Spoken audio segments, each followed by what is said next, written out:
Hi friends, இன்றைக்கி vegetable noodles தான். ஏன்னா காய் கொஞ்சம் அதிகமாக சேர்த்துக்குவேன்.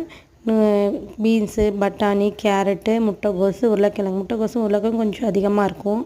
ஏன்னா காய் வந்துட்டு வெறும் காய் பொரியல் செஞ்சு கொடுத்தா சாப்பிட மாட்டான். அதனால் நூடுல்ஸில் கொஞ்சம் அதிகமாக சேர்த்துக்குவேன். ஒரு வடை சட்டியில் எண்ணெய் விட்டு ஒரு வெங்காயம் போட்டு நல்லா வதக்கிட்டு, இந்த பக்கம் பார்த்திங்கன்னா ஒரு கடாயில் கொஞ்சம் தண்ணி விட்டு வேக வைக்கிற அளவுக்கு, அதுக்கப்புறம் எண்ணெய் கொஞ்சம் உப்பு கொஞ்சம் போட்டுட்டு அந்த பக்கம் நூடுல்ஸும் வேக வச்சுட்டேன். இங்கே எல்லா காயும் போட்டு நல்லா வதக்கிட்டு உப்பு தேவையான அளவு காய்க்கு போட்டு வதக்கி விட்டுட்டு, அதுக்கப்புறம் வந்துட்டு சிக்கன் மசாலா கொஞ்சம், அதுக்கப்புறம் அந்த நூடுல்ஸ் மசாலான்னு இருக்கும்ல, அதுவும் வந்துட்டு எல்லாமே போட்டுட்டு நல்லா வதக்கி தண்ணி தேவையான அளவு ஊற்றி ஒரு 3 விசில் விட்டுருவேன்.